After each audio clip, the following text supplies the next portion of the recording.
भी पेंशन धारक अपनी पेंशन का अधिकतम 40% हिस्से के बदले में एक मुश्त रकम ले सकता है। इस राशि को आप अपने बिजनेस में लगा सकते हैं, एक नई जिंदगी की शुरुआत कर सकते हैं। लेकिन साथ ही यह मत भूलिएगा आप कि कम्यूट की गई पेंशन को घटाकर बची हुई पेंशन ही आपको मिलती रहेगी। जी, क्या हमेशा ही हमें घटी हुई पेंशन मिलती रहेगी? जी नहीं, बिल्कुल नहीं। ऐसा सिर्फ 15 साल के लिए होगा। मैं फिर कह रहा हूं, ऐसा सिर्फ 15 साल के लिए होगा। 15 वर्ष के बाद आपको फिर अपनी पूरी पेंशन मिलने लगेगी। और हां, इस दौरान जो महंगाई भत्ता मिलेगा वो आपको पूरी पेंशन पर ही मिलेगा। तो है ना ये फायदे की बात।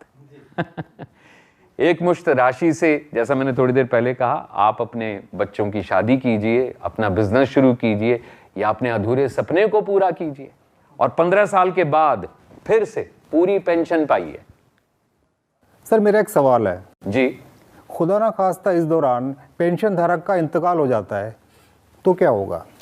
देखिए, उस परिस्थिति में फैमिली पेंशन में से कम्यूटेशन की रकम घटाई नहीं जाती। तो अब आप ही बताइए, भारत सरकार को आपका और आपके परिवार वालों का कितना ख्याल है? आज हम आपको कम्यूटेशन ऑफ पेंशन के बारे में बताएंगे। केंद्रीय सिविल सेवा पेंशन नियमावली 1972 के तहत कवर किए गए केंद्र सरकार के कर्मचारियों के पास रिटायरमेंट के समय अपनी पेंशन को अधिकतम 40% तक कम्यूट करवाने का ऑप्शन होता है। ये आपकी इच्छा पर निर्भर करता है। अगर आप चाहें तो अपनी पेंशन को कम्यूट करवा सकते हैं और यदि ऐसा ना चाहें तो हर महीने पूरी पेंशन ले सकते हैं। पेंशन के अधिकतम 40% को लमसम अमाउंट में कम्यूट करवाया जा सकता है। अगर रिटायरमेंट के 1 साल के अंदर आप इस ऑप्शन का प्रयोग करते हैं तो इसके लिए कोई मेडिकल एग्जामिनेशन करवाने की ज़रूरत नहीं होती है।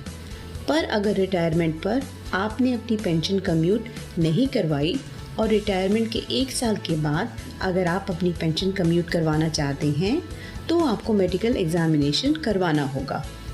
अगर आप अपनी पेंशन के एक हिस्से को कम्यूट करवाना चाहते हैं तो नियमों के अनुसार कम्यूटेशन टेबल के फॉर्मूले से कैलकुलेट करके आपको लमसम अमाउंट का भुगतान किया जाता है और आपकी मासिक पेंशन में से कम्यूटेड पेंशन का वो भाग कम हो जाता है। अगर आप अपनी पेंशन के एक हिस्से को कम्यूट करवाते हैं तो TR यानी महंगाई राहत पूरी पेंशन पर ही मिलती रहेगी। उदाहरण के तौर पे, अगर आपने अपनी पेंशन के 40% भाग को कम्यूट करवाया है तो TR 60% पेंशन पर नहीं बल्कि पूरी 100% पेंशन पर मिलेगा। कम्यूटेशन की तारीख से 15 साल पूरे होने के बाद पेंशन का कम्यूटेड पोर्शन फिर से बहाल यानी रीस्टोर हो जाता है। पेंशन की कम्यूटेड वैल्यू आपकी पेंशन में जुड़ जाएगी और आपको पूरी पेंशन मिलनी शुरू हो जाएगी। पेंशन पेइंग बैंक या अथॉरिटी द्वारा ये बहाली अपने आप की जाती है। पेंशन सैंक्शनिंग अथॉरिटी द्वारा अलग से कोई ऑथराइजेशन या मंजूरी लेने की ज़रूरत नहीं होती है। कम्यूटेड पेंशन की बहाली एज या डेट ऑफ बर्थ से नहीं जुड़ी है। इसे कम्यूटेशन की तारीख से 15 साल पूरे होने पर फिर से बहाल किया जाता है।